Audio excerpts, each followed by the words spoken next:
Hi, this is Lisa, and you are listening to I Love That Movie. This podcast is for movie lovers. It's not an unbiased opinion, it's not a straightforward review, it's just a couple people talking about a movie that they love. The format is each week I have a guest, and that guest and I discuss a movie that they love, something they're obsessed with, something they connect with. We'll talk about the plot, the director, and the actors, but we'll also talk about the personal connection my guest has with that movie. So if that sounds like something you want to listen to, keep listening.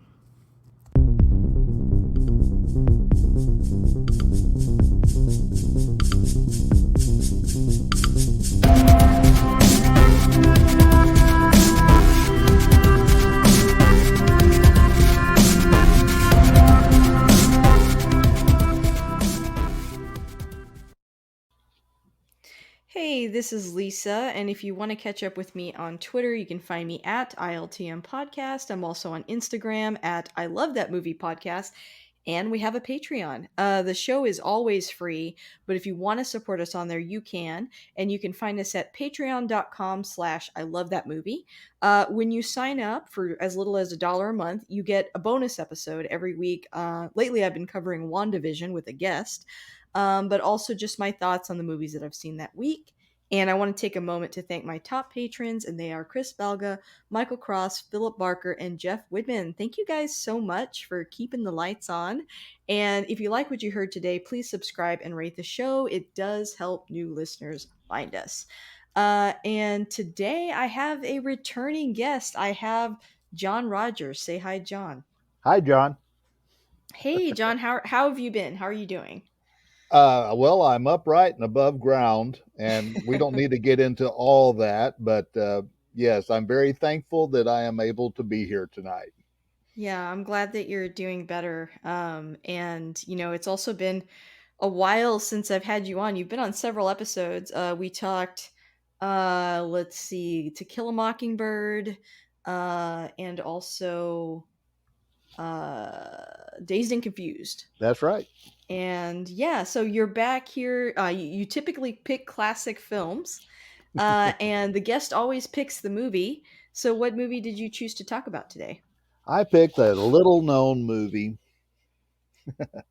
I picked Casablanca from 1942.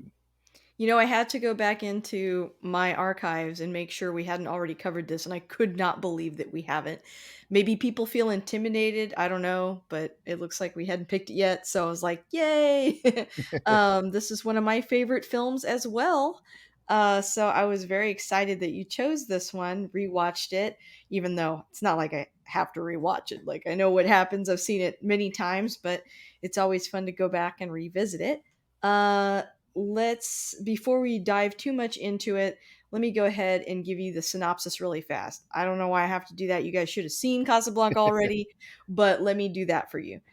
Rick Blaine, who owns a nightclub in Casablanca, discovers that his old flame, Ilsa, is in town with her husband, Victor Laszlo. Laszlo is a famed rebel, and with Germans on his tail, Ilsa knows Rick can help them get out of the country. So, this is one of those movies that, I mean, it's like Citizen Kane, right? I mean, I think it's like right up there with that, like considered the perfect film. And Yesterday, go I ahead. rewatched it with the Roger Ebert audio track, commentary track on, Oh, cool. I and like he that. he said that if he had to pick the best film of all time, he would have to pick Citizen Kane. But if he had to pick the classic movie that he enjoyed the most of all time, it would be Casablanca. I think I'm with him there. I think like entertainment wise, it's the best one, but then maybe, best technical film and overall everything combined, Citizen Kane. Yeah, And and that's pretty much the point he made was yeah, that there was a lot of neat technical innovations in Kane, but as far as sheer entertainment value, you have to go with Casablanca. sure. So, this is one of those movies too that I feel like sometimes film buffs can whip out and intimidate people with almost, right? Like I feel like people that are sort of tiptoeing into film, they're like overwhelmed with a huge list of movies that they're told they have to watch. Right. And this is on that list, but you know what? It's just the truth. It's just that good. It is truly timeless and amazing. When was the first time that you saw this movie? I don't know for sure when the first time I saw it. It seems like it's been there forever. Now, television. My mother was a lover of movies, and so I probably saw it at home uh, on one of the back when we only had three TV channels, and one of them it seemed like one of them would run a movie every night. So I probably saw it on that. But just a few years ago, Turner does those Fathom events, and so Lynn and I, my wife and I, got to see it on the big screen for the first time, and it was just beautiful. It was just beautiful. A point that Ebert made, and I don't want to keep going back to him, but back when the Siskel and Ebert show was on, uh, it seems like I always when they differed in opinion about a movie, it seems like I always agreed more with Roger Ebert. So he's Mhm.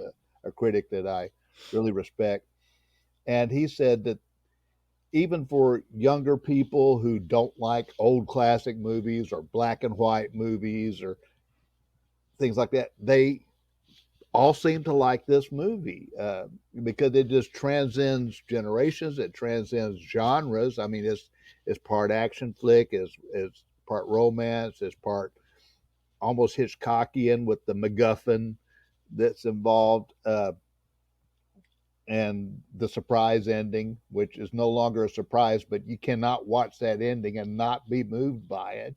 Mhm. Uh, and so it it holds up, and all the little moments in it, and I'm sure we'll get into some of those as we discuss this tonight. But some people call it the perfect movie. It does have its problems, as any film will, but it transcends those, uh, and just is a wonderful experience. Just turn it on, watch it, enjoy it, and love it like I do, or I wouldn't be sitting here talking about it.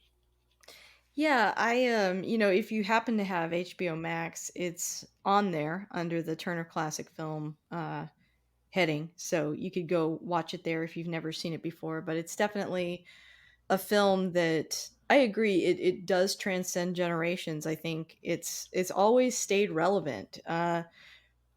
And it's funny because, I mean, at the time when it came out in 1942, I mean, it was extra relevant then, and I think when I was a little bit younger, I don't think I realized that it came out at the time that it's, like, based in also. Mhm. Like, I didn't know that. I kind of always viewed it's so brazen about, its opinions on what's going on politically that I kind of just assumed that it came out later, like, in retrospect almost, but it's not.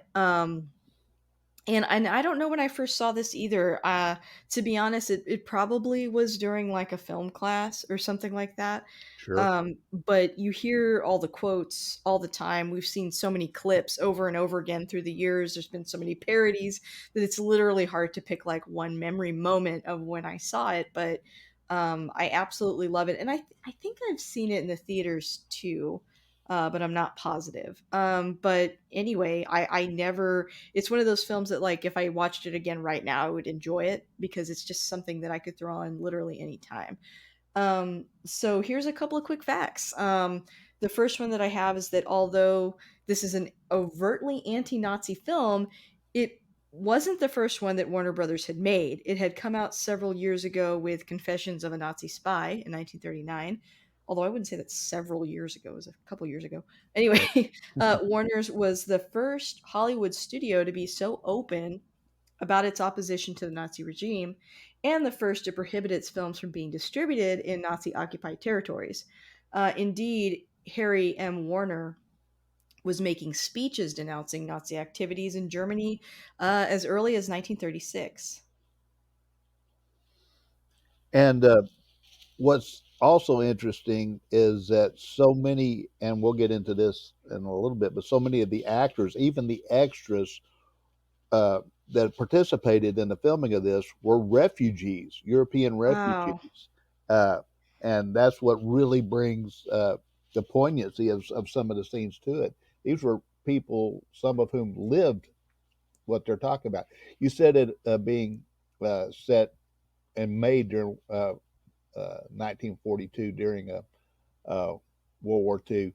Uh, Rick has a line. It's December 1941 here. What is it in America?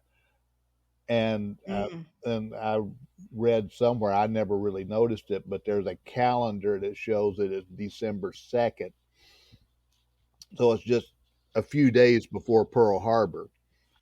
Wow.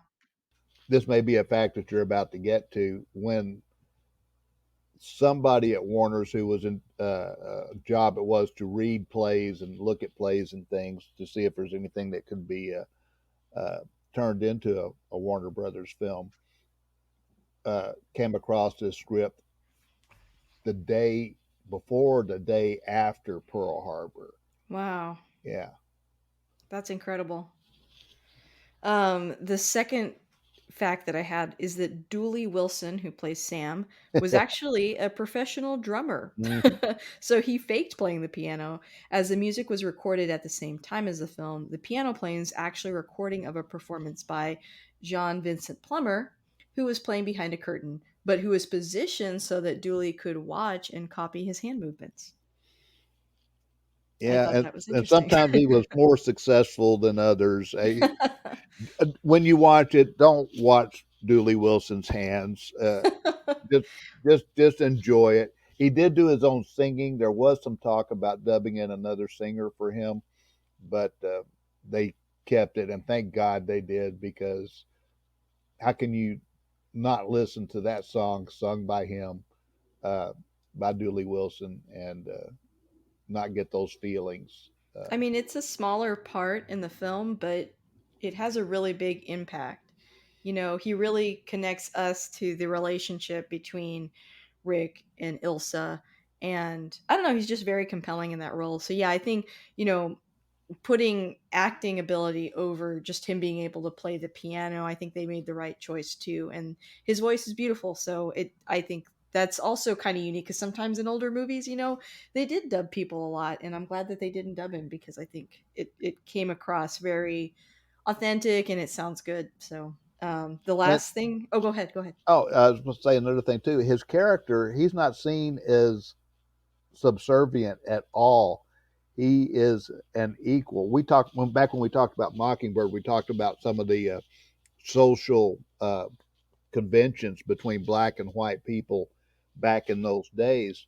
We see Rick at one point put his hand on Sam's shoulder, and Right. yeah, and when he's negotiating with the other nightclub owner about perhaps selling the nightclub, don't want to give away a spoiler here or anything.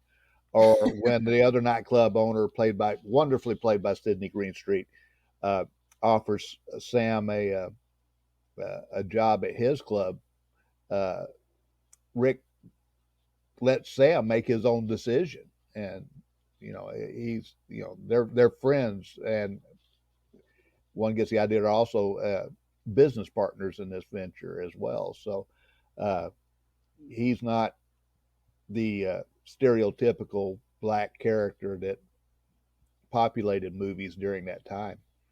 Yeah, and I think a lot of that has to do, I mean, you know, if you watch a lot of movies from this era, if there are black characters, like you said, you know, especially if it takes place in America, um, there is that like racial um, aspect to it where they are, like you said, not considered equal, and it's very obvious. And for the time, it's like I don't want to say it was understandable because I'm never going to say like that was okay, but that's how things kind of were. And so, you know, you're right. I think a lot of that has to do too with the fact that like Casablanca is sort of like it's a magical place in this movie almost where it's successfully sort of stayed out of what's happening in the rest of the world, and that kind of means everything. And I feel like having Sam be black and being treated well uh, illustrates the fact that like they don't have to play by everybody else's rules, and that part of the attraction to being there is that he does get to have, true agency the way that Rick does. Um, One last thing that I was going to add too is that Rick never says play it against Sam. Like people always quote, he says, "You played it for her, you could play it for me. If she can stand it, I can stand it, play it." Or yeah, if she can stand it, I can stand it, I can play it. The Right. incorrect line has become the basis for spoofs and very, in a lot of stuff, In fact, that's including actually the title of a play that Woody Allen yes. wrote. Mhm. Shall we But spring yeah. it? Shall we spring it? That what I told you yesterday on them now. Oh yeah, sure, go ahead. Back in the '80s, around '88 or '89, I was involved with a community theater where I used to live in the mid cities between Dallas and Fort Worth. And one of the plays we did was Woody Allen's Play It Again, Sam, and I played Bogart. Uh, the play is a Woody Allen type character gets help and advice in his love life from the spirit of Humphrey Bogart,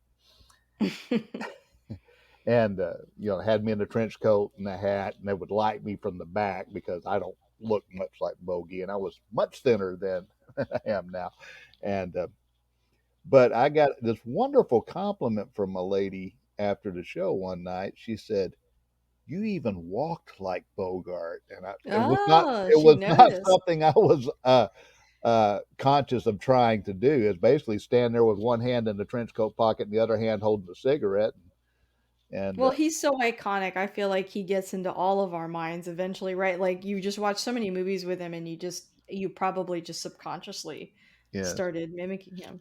it was a fun role, and and funny thing about it, and we'll leave that alone. But when I got the role, I bought a couple of. This is back in the cassette days. I bought a cassette of the radio broadcast of Casablanca and of the Maltese Falcon from radio Oh, shows in nice. the late '40s, early '50s that had Bogey. And the more I listened to Bogey, trying to get the voice down, the further away I seemed to get from it. So I just put it aside, did my own Bogey, and people told me it was okay. So That's awesome. I would have liked to have seen that. That's a pretty fun experience. I used to have it on VHS, but then my stepdaughter needed to record a episode of Buffy the Vampire Slayer, and there was no label on this cassette. So Oh no. That's really funny. Oh, kids. right. So going back to this movie, I wanted to talk a little bit about the director, Michael Curtis. You mentioned earlier that this film kind of goes across different genres, and I think when you look at like some of his other work, you can kind of see that, right? Like Adventures of Robin Oh, Hood for sure. stands out to me. You've got the Comancheros, Captain Blood, like just adventure flicks, right? Yeah, he was the workhorse of Warner Brothers. He probably did at least 5 films a year for them, probably more. Uh, and he is closely associated with Errol Flynn. He directed several of his, like you mentioned, Captain Blood, Adventures of Robin Hood, Dodge City. He did westerns, and so yeah, he was definitely an employee of the company and did whatever project they threw in his lap. And he was a very good technical director. Mm. Uh, there's a lot of talk that the producer was actually the more creative force behind this particular film. That Oh, okay. Curtiz basically got it on film, but it was and I, dark on. I had his name on the tip of my tongue. He Um, was sort of the creative force behind. He answered straight to Jack Warner. I cannot find his name here. In fact, so much so that I'm when looking too. Casablanca won Best Picture, Oh, yes, I did read about this. Oh, are you talking about Hal B. Wallace? yes, Okay, yes, uh, is usually the producer of the film that goes up and accepts the statue, and Jack that's right. Warner beat him to the stage, Ooh. and which led to hard feelings between Wallace and Warner.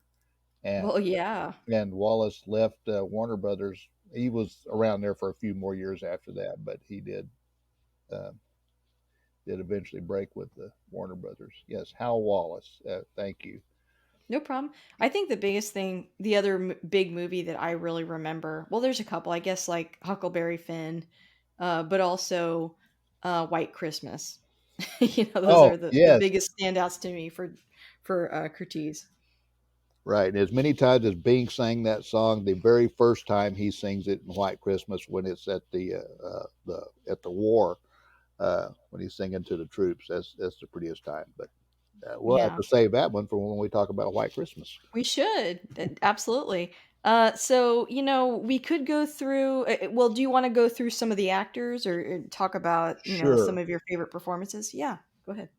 Well, we've already mentioned Bogey We've mentioned him a lot on this podcast. of course Ingrid Bergman, absolutely luminous and not my Yes. adjective. Everybody, it seems like everything I read about it says that she's just absolutely luminous as Rick's former lover, Ilsa Lund. Uh, Paul Heinried as Victor Laszlo, who was also, I believe, a refugee. Wow. uh, Claude Rains, who was so great as the Prince John and Adventures of Robin Hood, and was the original Invisible Man, uh, played Captain Louis Renault, which is probably the funnest character in the thing. He is, Yeah, he's a little mustache twirly, but fun. mhm. Yes, Conrad Veidt played Major Strasser, the head Nazi, and he really was a refugee. His wife was Jewish. I believe he was Oh, actually from Austria, and they came to America to get wow. her out of there. But he was already a Amazing. big star in Germany and Austria. This will go back to our cosplay interest. He did back in the silent days. He did a movie called The Man Who Laughed. Who he played a man Oh, wow. whose face was paralyzed into this permanent grin. And supposedly that's where Bob Kane and Bill Finger got the idea for how the Joker looks. Well, he literally, like, if you just, like, look at photos of him, not even in that movie, he does look like the Joker. That's so cool. I did not notice that connection at all till you said that. Yeah. I guess because I'm just thinking of him as a Nazi. Well, But, and he yeah. played that a lot, but he didn't mind doing it because he wanted to ridicule them. He wanted to show them in the worst light possible. So he like all actors didn't want to be typecast, but at the same time he had such anti-Nazi feelings that he did not mind ridiculing them. There's another Bogey movie that he did not too long after this one, I believe, called All Through the Night, which is a little bit more comedy than this one, where Mm. he plays essentially the same character. uh, and Bogey plays a New York gangster, but not really, but probably. Anyway, that's uh, yeah. Bite played those characters a lot, but he was a big star in Germany. Hmm. Uh, Sidney Greenstreet and Peter Lorre will lump them two together because they were lumped together in several movies. Sidney Greenstreet, of course, the big, uh, excuse me for saying this word, but that's what he was called, the Fat Man in Maltese Falcon, and Peter Lorre as the little kind of smarmy guy who Yes. got the whole plot rolling because he stole the MacGuffin, which is these letters of transit Mhm. from these German couriers, and hides them in Rick's cafe, and that's what everybody's after. Supposedly, these letters uh, grant the bearer free pass uh, out of northern Africa and on to Lisbon, Portugal, where they can go anywhere. Uh, it's been pointed out that there was actually no such real documents, and the Germans didn't play by the rules anyway. That even if there were Right. these things, that they say, well, never mind. But let's see here.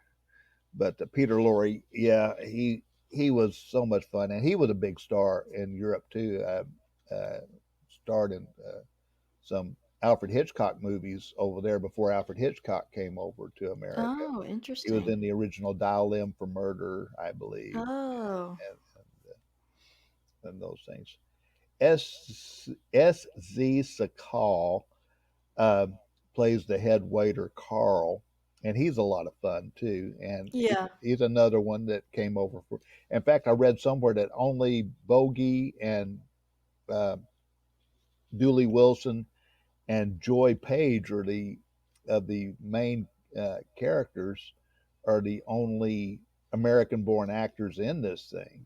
Makes sense. I mean, given its location and, where it's set and Mhm. yeah. But so many of these people had come to America, and a lot of them wound up in California, and they would get Central Casting would use them for extras in movies like Adventures of Robin Hood. You have so many neat old world faces in that, and a lot of those same faces appear here as well. Uh, but yeah, he S.Z. Sakal was known as Cuddles. Uh, he was in Yankee Doodle Dandy. He played theater producers a lot. Mm, Yeah. he's like an older. He looks like a producer. Joy Page, small role. She didn't have a very long acting career. She was the Romanian, Bulgarian girl that Oh, right. was trying to get a visa out of there with her new husband, very young. In real life, she was Jack Warner's stepdaughter. But be that as it may, she turned in a fine performance, and that little scene uh, where her husband manages to get the money he needs to buy the visas. And again, I'm not going to spoil anything here, uh, but the scene that she has with Bogey right before that, and that scene uh, is one of my favorite parts of the movie when she explains why they're there and why they have to leave Europe and try to make a new life in America. It's sort of what all these people are trying to do. Yes, yeah. It's sort of like a halfway point and neutral ground at this point. But you get the feeling it's not going to stay that way for long, but Right. that's where it is for now. Yeah. And one more character actor I want to mention here because he's a person you've seen him in a gazillion movies and you don't know his name. I wouldn't remember his name if I weren't looking at it right now. John Quaylen. He played the resistance contact that Victor Laszlo meets in the Mm, bar. That has the secret ring, yeah. and but he was a John Ford guy. He was in. I watched him last week in The Man Who Shot Liberty Valance, and uh, was in several John Ford movies, playing a usually a Polish or Swedish type character. Uh, uh, but yeah, he was in there as well. So lots of familiar faces. Uh, that's all the main people. Madeline LeBeau is Yvonne, the French girl who apparently is Rick's most recent love interest, but he wasn't that interested in her. Hmm. Yeah, and she has the look on her face during the dueling uh, music scene when uh, uh, Paul Heinrich's character leads the band in La Marseillaise, the French national anthem. Uh, is just that's one of those high points, and that scene too.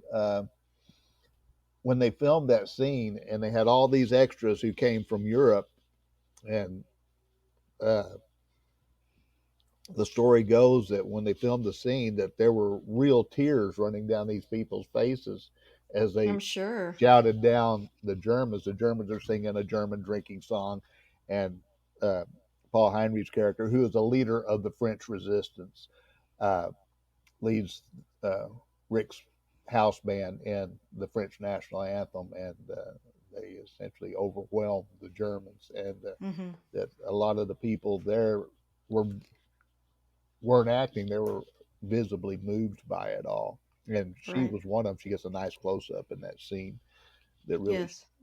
brings the point home. Yeah. Okay, anyway, that's most of the main characters, actors here. No Uh, problem. Yeah. yeah.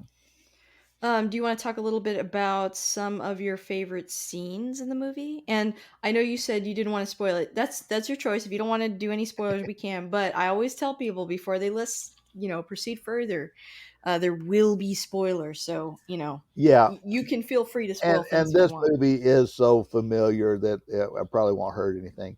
Uh, True. okay, I already said that the little Bulgarian girl when she goes to Rick and tells him her story and what's going on there is Captain Renault, the Claude Rains character, is French, but he is loyal to the Vichy government, which was the puppet government.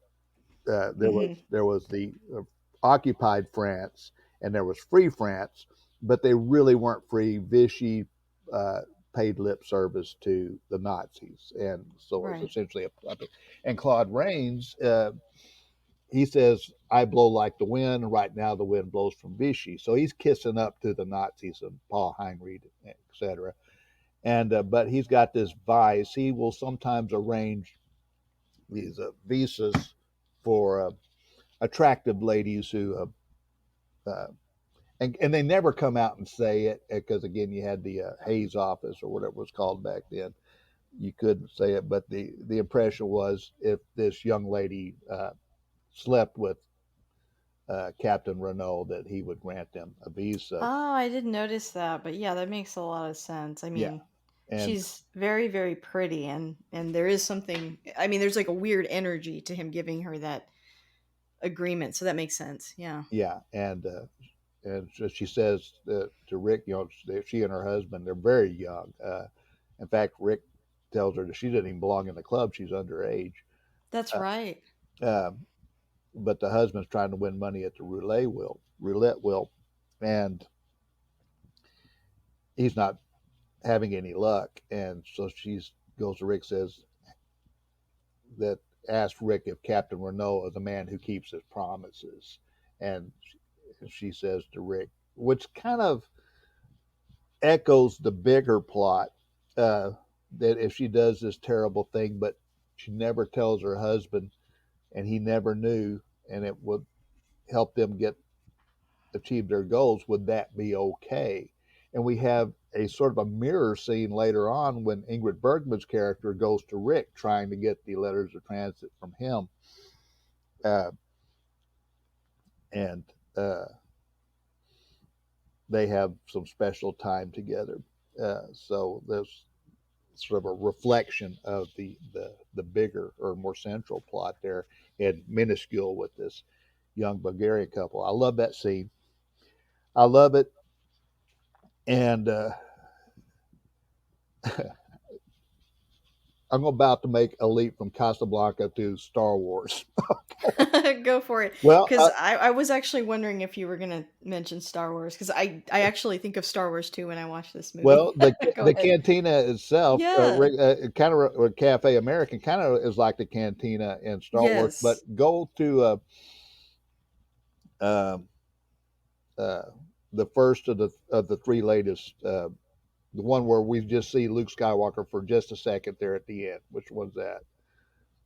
Of the three newer Of ones. the three newer ones, yeah, the first of the three newer ones. I guess that would be The Force Awakens, like the first Yeah, movie. I guess Yeah. I get them confused. Oh, that's okay. Well, okay, now think about when Ilsa and Victor Laszlo have come to Rick's. That was the title of the original play. Everybody comes to Rick's. Oh, really? Yeah, because they knew that Peter Lorre's character they had arranged to meet him there. Peter Lorre has these letters of transit, Mm-hmm. but they don't know that that Ugarte has been arrested, That's right. and he had hidden or left the letters with Rick to hide for him. Mm-hmm. So Victor Laszlo and Ilsa Lund show up, hoping to meet with Ugarte, and uh, Ilsa sees Sam and recognizes him from the time that they were all in Paris. Uh, I say they were all Bogart, Ingrid Bergman, and Julie Wilson were all in Paris, and Right. there's this wonderful flashback scene that shows their relationship. We'll get to some of the moral issues here in just a minute, uh, but she asked uh, Sam to play the song, and the song, of course, is "As Time Goes By," which is you cannot separate it from this movie. I mean, it comes up several times Yeah, actually in in the fact, movie too. Max Steiner, the composer, worked the main melody of it into the score, and he didn't even want to use that song, mainly because he didn't write it. It was one that Warner Brothers also had a huge music publishing concern, and as time goes by, was a song that they owned, and it was in the original draft of the play was the song that the original writers used.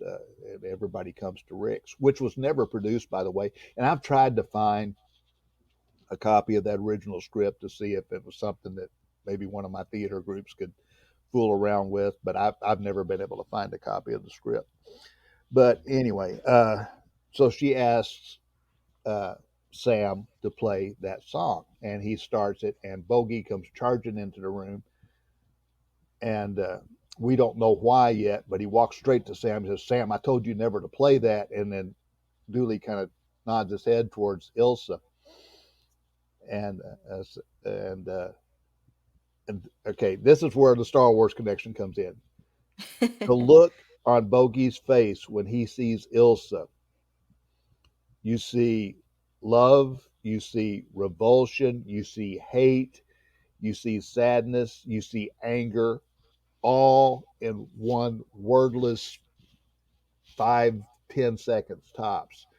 Now think about the end of The Force Awakens when Oh yeah. when Ray finds Luke Skywalker and he turns around and she holds the lightsaber out to him. The looks on his face. Yeah. No, I can see I can see that parallel for sure. Yeah, it's I like that. so there's my Star Wars comparison. And you know, again, I've done a little bit of acting. That's hard to do. I mean, you can say lines and give it a spin, accent a certain syllable or something, but that nonverbal stuff. I mean, he says so much. Both actors do. Mark Hamill and Humphrey Bogart in this one say so much with just a 5 second change of expressions on Yes. their faces, and so uh, I love that scene. Um, oh, another wonderful scene. The scenes between Bogey and Claude Rains as Yeah, Captain Renault, yeah, those they are really seem to be good. having fun. Mhm. Uh, Two actors who respect each other as actors don't seem to be taken. And again, that's the thing about this movie. There's some parts that are deadly serious, and but then Yeah. there's some light comedy too, like when uh, Captain Renault's asked Rick why he can't go back to America. And Rick's a smart aleck. He says, "Well, I came here for the waters. I came here for my health." And Claude Rains is like, "But we're in the middle of a desert." Bogey just kind of makes that bogey face. Oh well, I was misinformed. Yeah, And he was always so good at that. I mean, he's always kind of himself, but it's always a very, very good performance. And yeah, and a similar thing when uh, Conrad Veidt as Major Strasser, the German Nazi major's questioning Rick. Uh, and Rick, he hands Rick the dossier that he has on him, and Rick looks at it and says, "Oh, are my eyes really brown?" Uh, yeah. and little things like the pickpocket, he pops in 2 or 3 times. I love the pickpocket scenes. You're right though, the movie kind of shifts tone a lot, but so well because it's sometimes it's almost like a noir film, you know, Mm-hmm. between I mean Bogart's in a lot of noir, right? Sure. But and then Ingrid Bergman, you know, as Ilsa is sort of like a femme fatale. I mean, there's a lot of that energy between them. Their Mm-hmm. relationship is complex, but then at the same time, like you said, there's a lot of moments that are very light. Then there's action, drama. I mean, just so many different things in one movie, and it makes the whole thing just such a fun movie going experience for sure. Yeah, and when I mentioned that she was luminous. Roger Ebert talked about that a lot on his commentary. most of the time you see her, she's on the right side of the screen being photographed from her left. She thought Mm. that was her best side, but Ebert would point out the way that she was lit.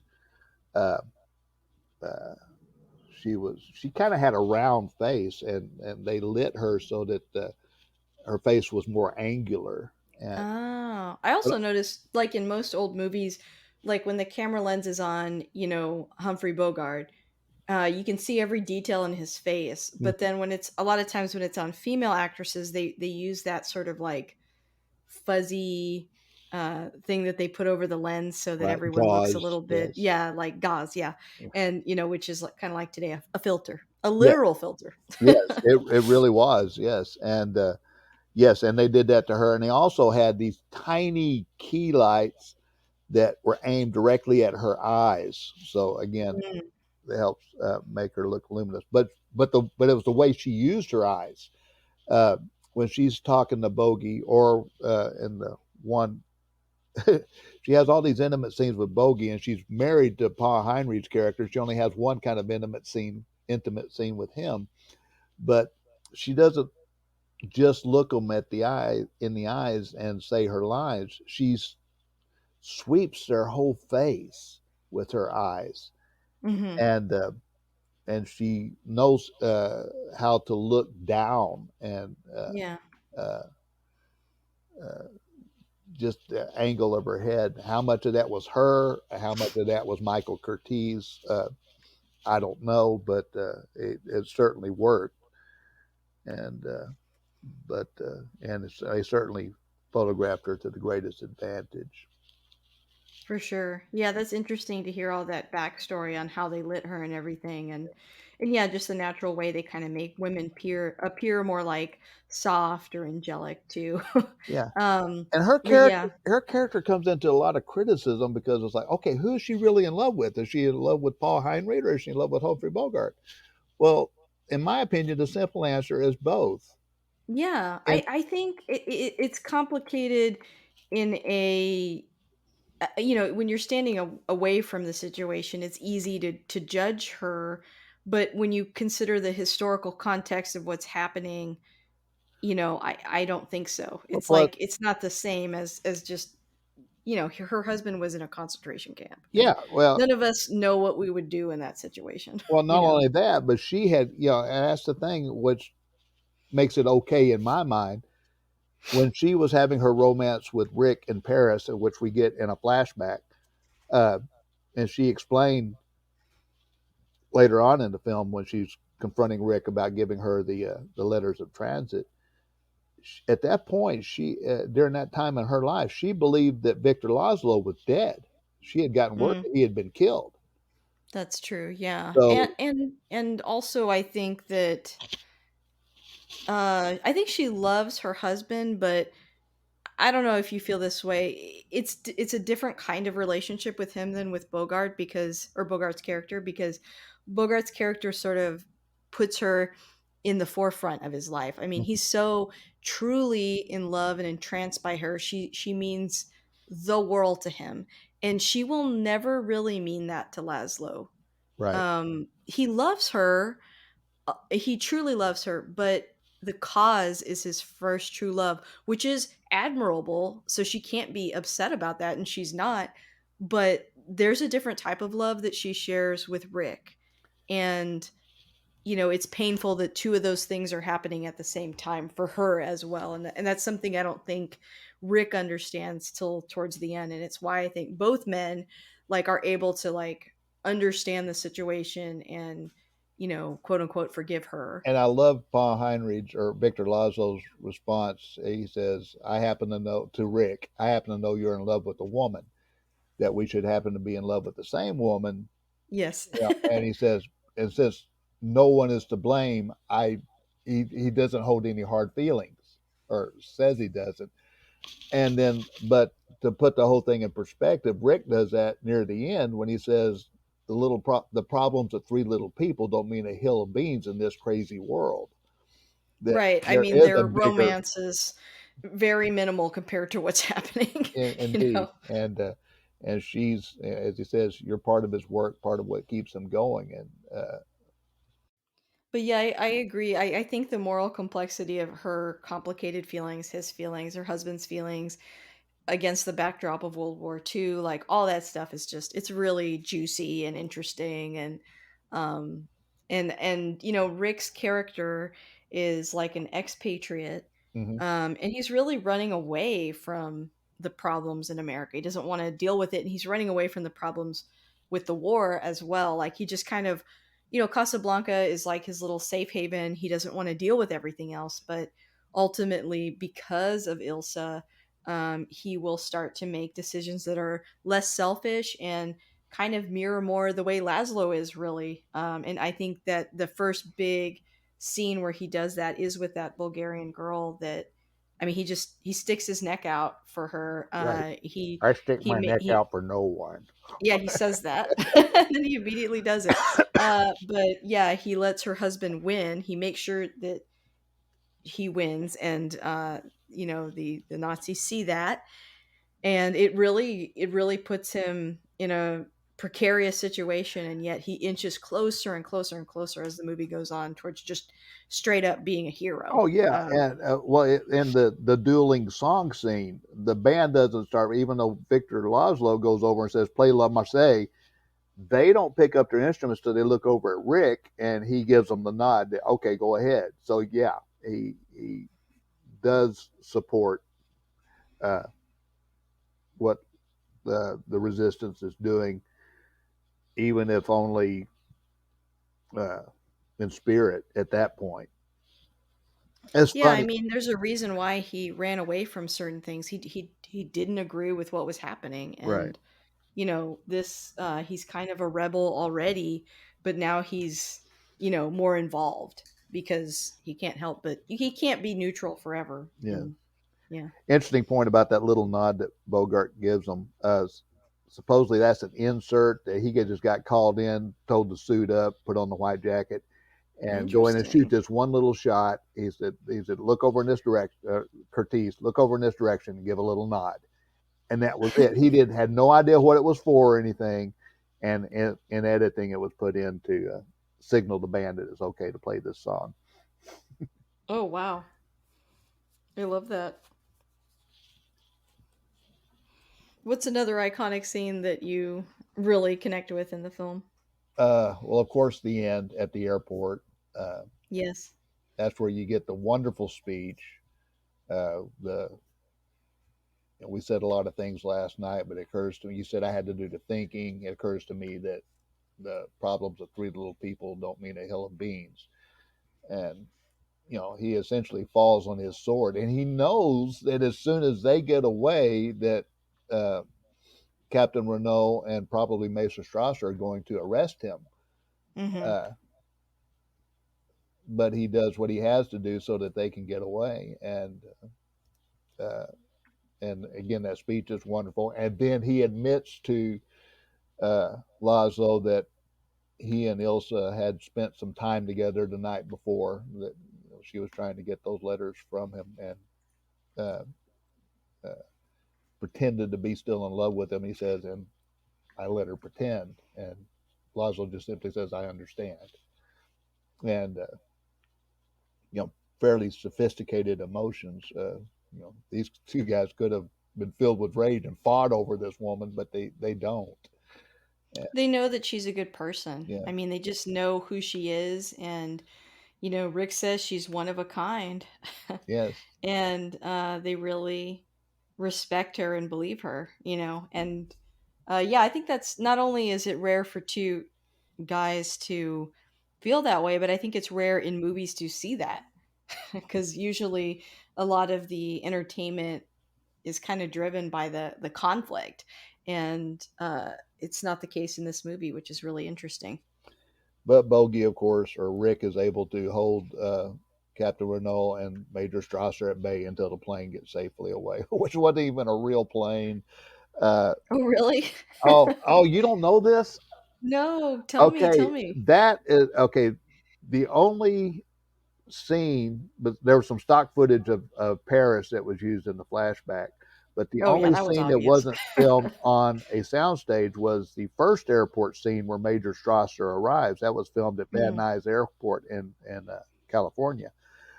Uh, the airport at the end was a soundstage set, and they didn't have a lot of room. The plane is a three-quarter size cardboard cutout, and the workmen you see preparing the plane, they're little people to create this Oh. depth, and there's a lot of fog blowing through this scene as well. But the plane wasn't real. Uh, and here they are in the middle of the desert, and the tarmac is all wet as though it just rained, which I guess it could True. have. Yeah, I guess it could rain, but yeah, you just not something you think of when you think of a desert. Right. But so you got the opening of the hangar where most of this action takes place, but this plane in the distance, when you see Paul Heinrich turn and walk towards the plane to take the luggage when Rick gives his big speech to Ilsa, you only see him take a few steps before it cuts away from him. Because if he'd gotten any closer to the plane from our point of view at that point, he would have looked like a giant. That is so interesting. I didn't know that. This is a complete aside, but I'm realizing looking at a still from the movie in that scene that a suit that I made earlier last year looks a lot like her suit at the end of the movie. Well, there you go. I There's didn't there's mean your to do next that. cosplay. I know I did not mean to do that. I must have done it subconsciously. Well, the pattern did say it was a 1940s suit pattern, so I should have known, but Is that a picture here on um the IMDb page or so if you go to IMDb and you look at like all the all the stills? like Yeah. you click on the pictures, yeah, it's Oh one my of the gosh, stills. there's She's got like six a pages. three yeah, she's got like a three-breasted jacket or three-button jacket and then like a skirt and it looks kind of like what I made. Oh well, Didn't even neat. I noticed because of the pockets are like very large. Um Well, I when we noticed can that when I start was going to making the conventions, suit. when we can start going to conventions again, I'll break out the trench coat and the fedora, and you break that out, and we'll go. There you go. I think I already need to remake it because unfortunately I was trying to be like really cool and like I made it out of wool. Oh my Um goodness. and it's very the wool blend that I got is like really really thick, so it looks more like an outer coat, like a like a nice wool winter jacket. Yeah, So I would need to probably remake it out of something thinner, but yeah. anyway, And of it was course, my first time to make something like that, so it it has its problems, but and overall I was if happy we with it. wore those to a con, people would think we were Thomas and Martha Wayne anyway. There So you go. Yeah, I've actually been misidentified as Martha Wayne before when I wore like a black 50s dress and pearls. I didn't uh, think about the pearls, and somebody was like, "Are you Martha Wayne?" I'm like, "No, but thank you." Or ouch, I don't know. But yeah, just noticing that. Well, I didn't know that about it. Of course, I'm gonna mention this because I have to, but there's okay, so there's a skit with Kate McKinnon, and I can't remember who plays Humphrey Bogart, but anyway, they do that last scene, but instead of her being so torn and not sure, she's more like trying to rip away from him and run onto the plane, mhm. and it's really funny because she's like, "What's gonna happen to me? Oh," and then he keeps like having this long monologue with her, and she's like, Is that the plane there? I can see it. Should I go?" And he's like, and he keeps just like talking to her, and she's like, "Well, I got to get my little feet running, and I got to go on that plane, and I better go now." And it's like really funny. But anyway, I'll send it to you. Yeah, I want to talk one more thing about the ending, and goes back to that Woody Allen play. The movie version of Play It Again, Sam, begins with Woody Allen's character watching the end of Casablanca. Oh, And okay. your story about Saturday Night Live made me think of this. The end of Play It Again, Sam, the movie version, recreates the ending, but instead of Rick and Ilsa and Victor Lazo, as Woody Allen's character, Diane Keaton's character, and Tony Roberts' character, but it's a shot for shot recreation Ah, of the okay. ending. So that's fun. Now, the original play, the one that I was involved with, uh, actually, the ending is more like the end of the Maltese Falcon, and Mm. so I think the movie ending is great improvement because of, I mean, even to the point of the airplane propeller starting when it starts, and all of it. Uh, Ah, okay. yes. Anyway, so Very yeah. cool. Yeah. So I guess this brings me to my last couple of questions for you then. Number 1, why do you think I know everyone has seen this movie a million times because it's awesome. But why do you if you could sum it up, why do you think you've seen this film so many times? Even though I know every line of dialogue and I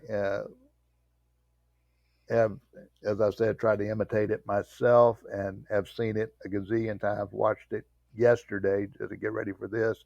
It was on TV just on Turner just a couple of weeks ago. Uh, I get lost in it every time. When Bogey walks in and sees Ilsa, and it's like he gets hit in the stomach. I feel that. Uh, when you see the ink on the letter that she goodbye letter that she writes to Rick that he reads on the at the train station in Paris. Uh, yes, it's supposed to be rain, but at the same time, it's tears making those things run. Uh, when he helps the Bulgarian girl and her husband, it's like, Mhm. oh, such a wonderful thing. And then you get a laugh right after that where uh, uh, the Russian bartender comes around the bar and kisses Rick on both cheeks. Uh, uh, the one thing I wish that Peter Lorre's character was in it a little more. Uh, totally served his function to bring in the MacGuffin and get the ball rolling. But he's just such a fun actor to watch. I wish we had seen more of him. But uh, but yeah, I just get lost in it every time, and being a person that has lost love before. When I was in high school, I got kicked to the curb more times than Pepe Le Pew. But uh, losing somebody, I have gone through a divorce in my life, and those feelings of losing somebody like that, uh, I can identify with that. Uh, but then the nobleness, even though Rick says I have no clue about how to be noble, he's making the ultimate noble sacrifice. And so yeah, I just get swept away in it, and I can watch it to watch technique. I can watch it to just get lost in the story. Uh, all of it, the music, the way you hear as time goes by, Mhm.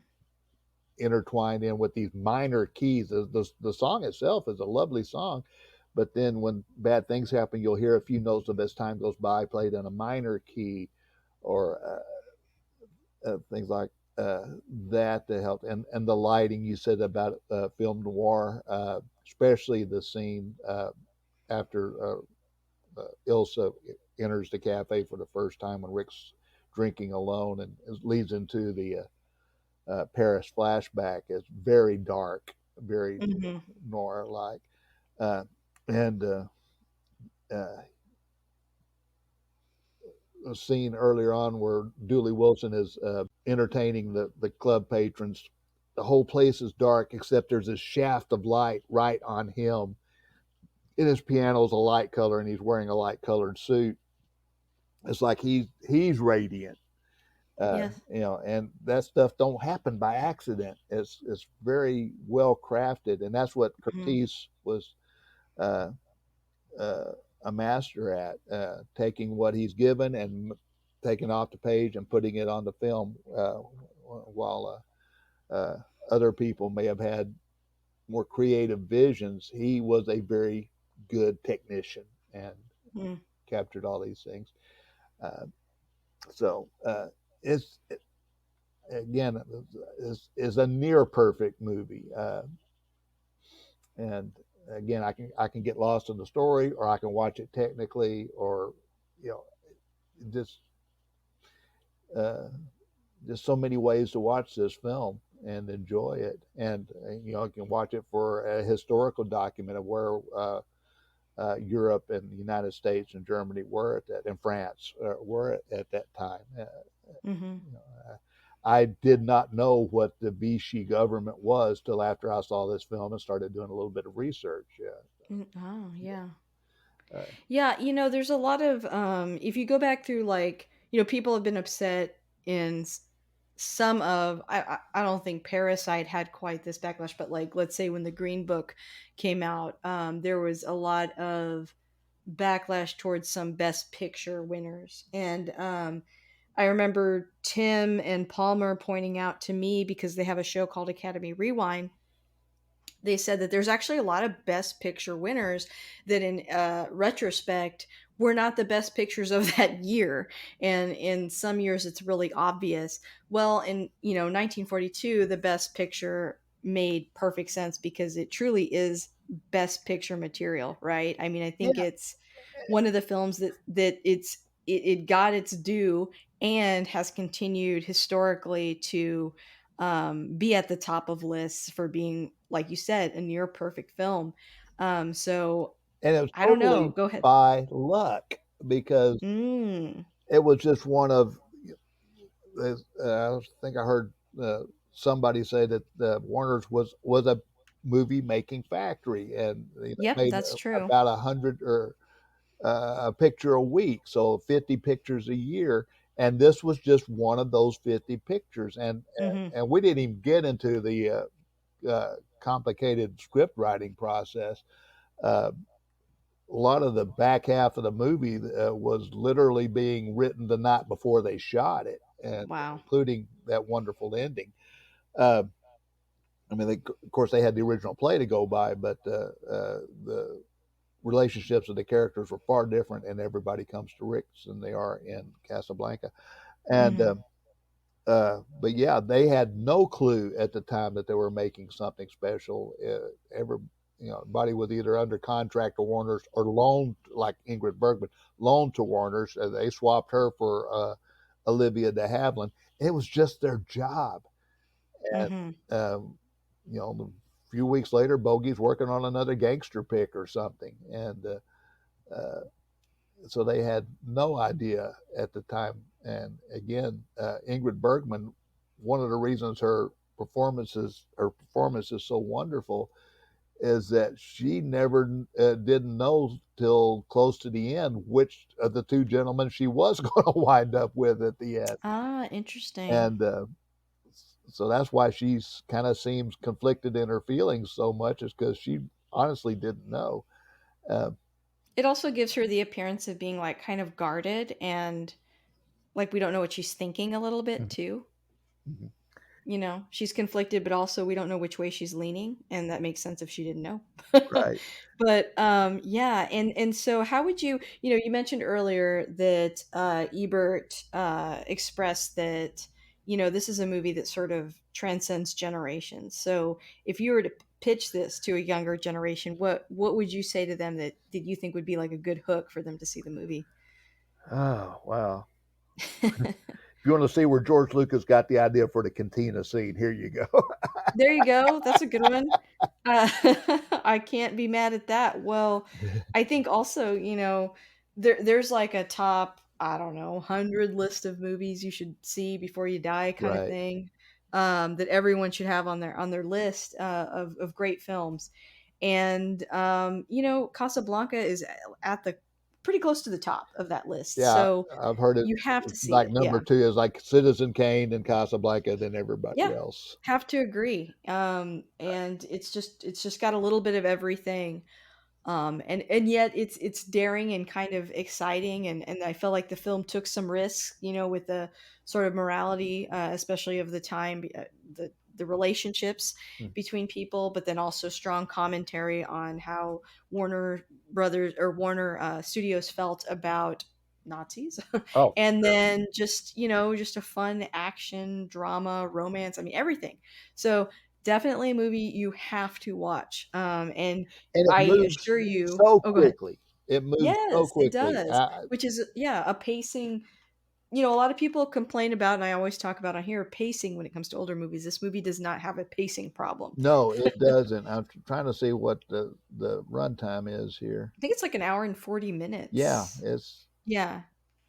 So yeah, there's another thing. It's a quick watch. it is, and yeah, the only reason I think that it always gets a 2 hour slot on Turner is because you always have Ben Mankiewicz or somebody talking for 15 minutes Oh, before for and 15 sure. minutes after. Yeah, I think even when you see it in the theater, it's like they wanna take out some time to tell you stuff, but, there's a lot of great Humphrey Bogart movies too that you could watch, but I think this is probably the best. I mean, you have to see this one in Maltese Falcon, obviously, Right. and I recommend a lot more than that, but I mean, this is kind of at the top of those films, and it's just a great movie, and I assure you, once you watch it one time, you're gonna end up seeing it again and again and again. It's just such a joy to watch. Yes, the Maltese Falcon made Bogey a leading man, and this movie made him an A-list star.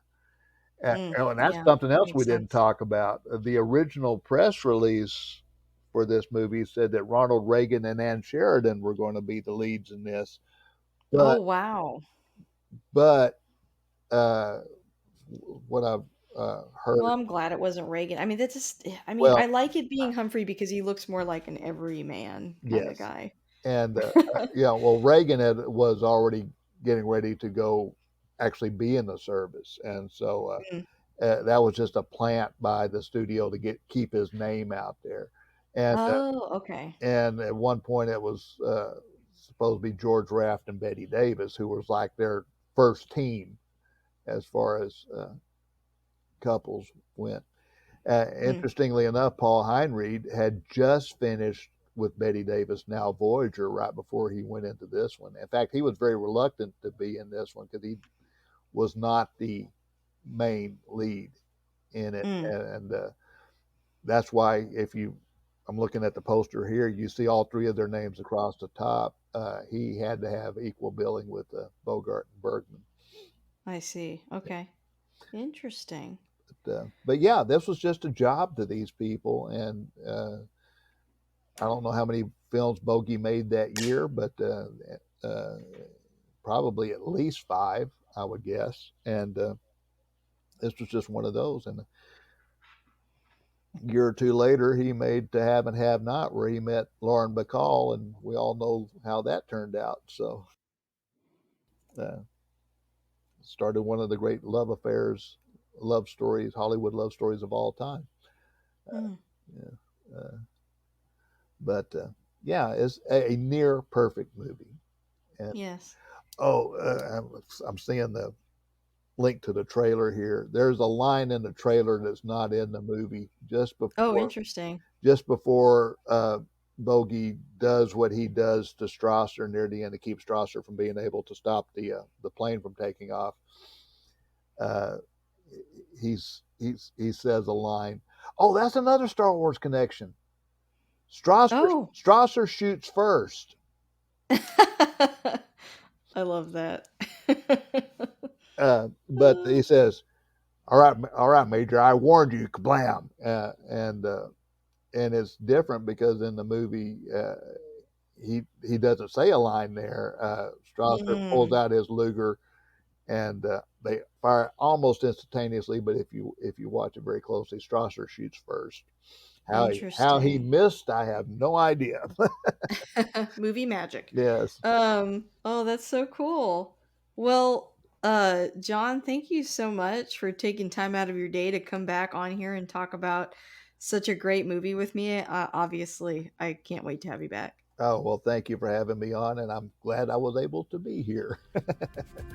Yeah.